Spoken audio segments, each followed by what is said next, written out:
और बचे कुचे जो सैनिक थे वह रावण के दरबार में पहुंचे हैं और रावण को पुकार करने लगे, त्राहिमाम त्राहिमाम त्राहिमाम।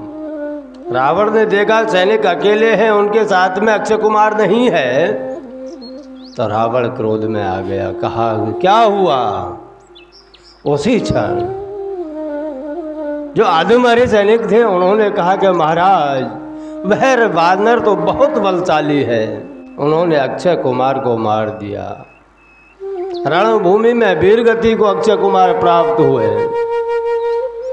तभी मेघनाथ बोला कि महाराज अब मैं जाता हूँ। इंद्रजीत ने कहा कि महाराज चिंता मत कीजिए, अब मैं जाता हूँ और उस बानर को सबक सिखाता हूँ। उसी क्षण रावण बोला कि रुक, अब उस बानर को मुझे देखना है।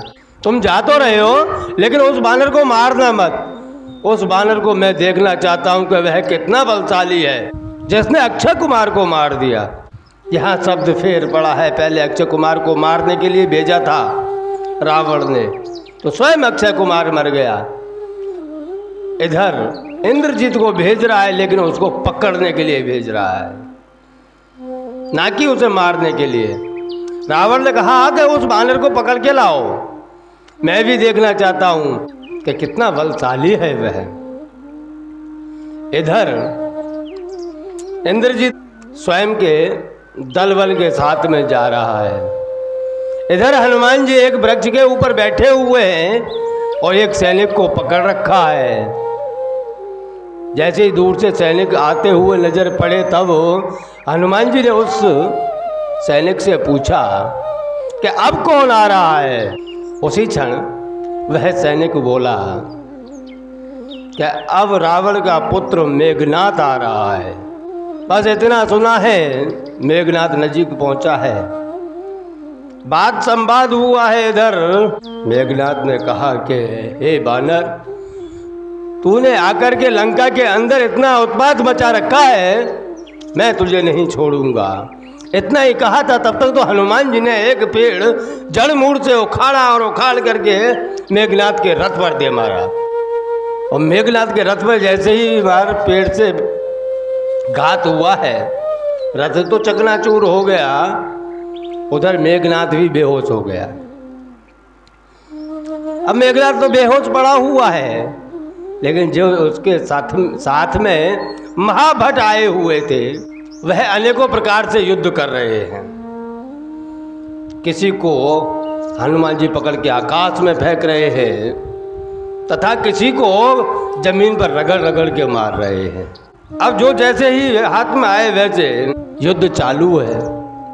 जितने बचे थे अधमरे सैनिक महाभट, वह महाभट कह रहे थे मेघनाथ यहाँ लेकर के आ तो गया हमको मरवाने के लिए, स्वयं बेहोश होकर के पड़ा हुआ है, उठ और युद्ध कर। मेघनाथ की जैसे ही मूर्छा भंग हुई है और मूर्छा में से बाहर आते ही मेघनाथ ने विचार किया कि इस बानर को ऐसे नहीं पकड़ा जा सकता, विकराल रूप है और शक्तिशाली भी है, इसलिए इसको ब्रह्म फांस में ही बांधा जाएगा। ब्रह्म अस्त्र का वहां पर मेघनाथ ने प्रयोग किया है।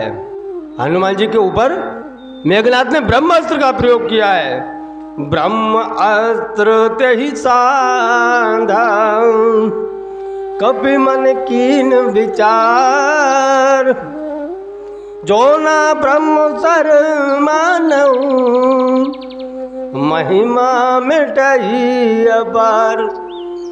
क्या यह ब्रह्मा जी का ब्रह्मास्त्र है, जो मैं इसका मान नहीं रखूंगा तो इसकी महिमा खत्म हो जाएगी।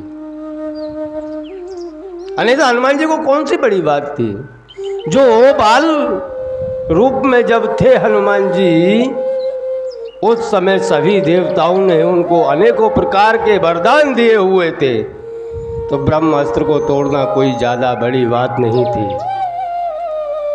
इधर मेघनाथ ने ब्रह्मास्त्र का प्रयोग किया है और हनुमान जी उसका मान रखते हुए जमीन पर गिर पड़े हैं। अब मेघनाथ कह रहा है कि जाओ सैनिकों बांध लो इसको, लेकिन सैनिक जाने के लिए तैयार नहीं है, क्योंकि पता है जो यह बानर जग गया तो फिर से हमको रगड़ रगड़ के मारेगा, यह फिर से हमको रगड़ रगड़ के मारेगा, इसलिए हम नजीक नहीं जाने वाले महाराज। तब मेघनाथ ने नाग फांस में हनुमान जी को बांधा है और सैनिकों को कहा अब तो मैंने बांध दिया, अब तो उठा लो। अब डरते डरते सैनिक हनुमान जी के पास गए, उनको उठाया। जैसे ही थोड़ी देर लेकर के चले, तभी आंख हनुमान जी ने खोला है, और हनुमान जी ने जैसे ही आंख खोली तो सभी सैनिक डर गए, छोड़ करके भागने लगे। लेकिन मरता क्या नहीं करता है, इधर रामदूत है, उधर रावण का पूत है, मरता दोनों तरफ से था।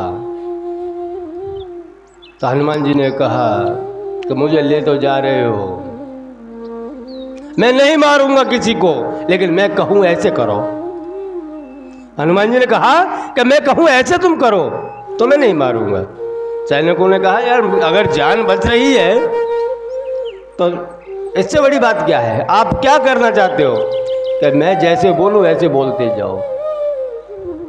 उधर तो हनुमान जी ने रामधुन गाना चालू किया है, सैनिक भी गा रहे जय सिया राम जय जय सिया राम, मैं तो राम ही राम पुकारूं। अब जब रामधुन मेघनाथ के कानों में पड़ी है, मेघनाथ ने पीछे देखा, ए मूर्खों क्या कर रहे हो, लंका के अंदर रह करके तुम राम का गुणगान गा रहे हो। तब किसी सैनिक ने कहा महाराज आप तो रथ पर चल रहे हो, लेकिन हमें ही पता है इसके साथ में हम कैसे चल रहे हैं, हम इसे लेकर के नहीं जा रहे, ये हमको लेकर के जा रहा है। अगर इसके कहे अनुसार नहीं करेंगे तो ये रगड़ रगड़ के मारेगा महाराज। इसी क्षण मेघनाथ हनुमान जी को लंका दरबार में लेकर के आ गया है। अब लंका के दरबार में जैसे ही पहुंचे हैं, रावण ने देखा ये तो छोटा सा बानर है और इसने इतना उत्पात मचा के रखा हुआ है। तो रावण ने पूछा कौन हो तुम और यहां लंका में आकर के उत्पात क्यों मचा रहे हो। तब हनुमान जी ने कहा कि मैं राम का दूत हूं, माता सीता की खोज में आया था मूर्ख, और एक चोर के यहां आकर के अगर उसको दंड दिया जाए तो उसको उत्पात नहीं कहा जा सकता। तुम एक चोर हो, माता सीता को चोरी करके लाए हो, इसलिए यहां पर तो कुछ भी दंड दिया जा सकता है। रावण को क्रोध आया, कहा तूने अक्षय कुमार को क्यों मारा। तो हनुमान जी ने कहा जय मोहि मारई तई मैं मारा, कि जो मुझको मार रहे थे मैंने उनको ही मारा है, किसी निर्दोष को नहीं मारा है। बस इतना सुना है रावण ने। तो रावण ने उसको हनुमान जी को मारने के लिए अपने सैनिकों को कहा कि इस बालक को मार दो। उसी क्षण राज दरबार के अंदर विभीषण आ जाता है, और विभीषण जब आ गया तो उसने देखा एक बानर को बांध करके रखा हुआ है। आकर के राजा रावण को प्रणाम किया है, स्वयं के सिंहासन पर जाकर के विभीषण बैठा है और पूछा महाराज कौन है और इसको इस प्रकार क्यों बांध रखा है। तब सैनिकों ने कहा कि यह रामदूत है, और आकर के इन्होंने इतना उत्पात मचाया है अशोक वाटिका के अंदर कि इसका बहुत तगड़ा दंड देना पड़े ऐसा है। उत्पात तो मचाया सो मचाया, इन्होंने अक्षय कुमार को भी मार दिया है। तब विभीषण ने कहा कि महाराज यह राजनीति के विरुद्ध है, अगर कोई दूत आता है तो उस दूत को मारा नहीं जाता, वह भले कितना भी उत्पात मचाए लेकिन उसको मारा नहीं जा सकता, यह नीति के विरुद्ध है। अब आप विचार कर लीजिए कि राक्षसों की नगरी के अंदर एक विभीषण जैसा साधु भी रहता था जो रावण को नीति सिखा रहा था।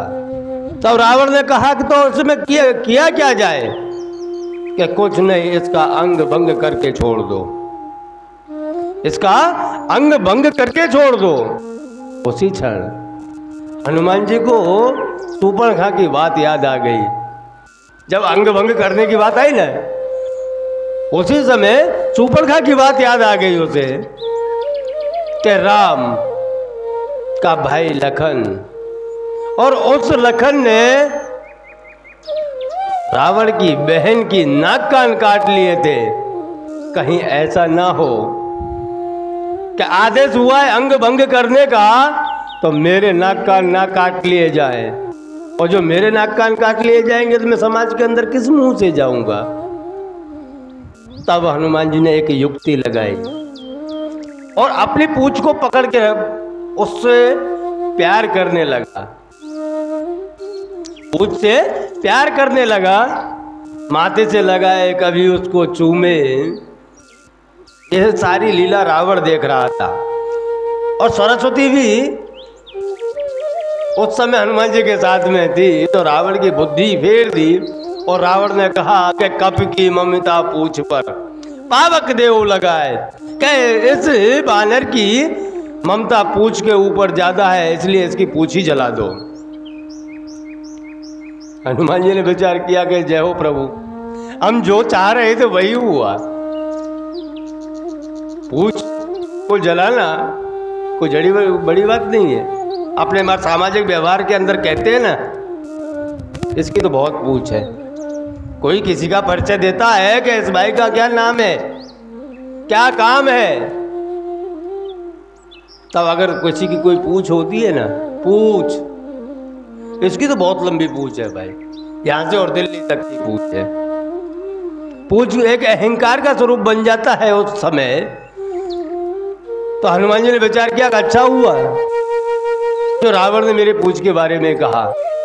अब जैसे ही रावण ने कहा कि इसकी पूछ में पावक लगा दो, आग लगा दो, बस फिर तो क्या था, पूरी लंका के अंदर से घी, तेल और कपड़ा आना चालू हो गया। इधर घी तेल कपड़ा आना चालू हुआ, उधर हनुमान जी ने स्वयं की पूंछ को बढ़ाना चालू किया। पूंछ बढ़ाते गए, उनकी पूंछ बढ़ती गई। पूरी लंका के अंदर से तेल, घी और कपड़ा खत्म हो गया। इतनी लंबी पूंछ कर ली और सभी सैनिकों ने हनुमान जी की पूंछ में आग लगा दी। जैसे ही आग लगी है वैसे ही हनुमान जी जय श्री राम का नाद करते हुए एक ऊंची सी अटारी पर चढ़ गए और सबके घरों को जलाना चालू कर दिया। सबके घर जल रहे हैं, लेकिन एक विभीषण का घर नहीं जल रहा है। संतगण कहते हैं कि विभीषण का घर क्यों नहीं जला। अगर कोई देखा जाए मैनेजमेंट सीखना भी चाहे तो कोई हनुमान जी से सीखे। कि जिन जिन घरों से इन्वेस्टमेंट हुआ था, जिन जिन घरों से घी, तेल और कपड़ा आया हुआ था, उन्हीं को रिटर्न गिफ्ट मिल रहा था। ये हनुमान जी का मैनेजमेंट देखिए आप। जिन जिन घरों से ही आया था उन्हीं को चल रहा है। वहां पर हनुमान जी के लिए तुलसीदास जी कह रहे हैं कि उलट पलट सब लंका जारी।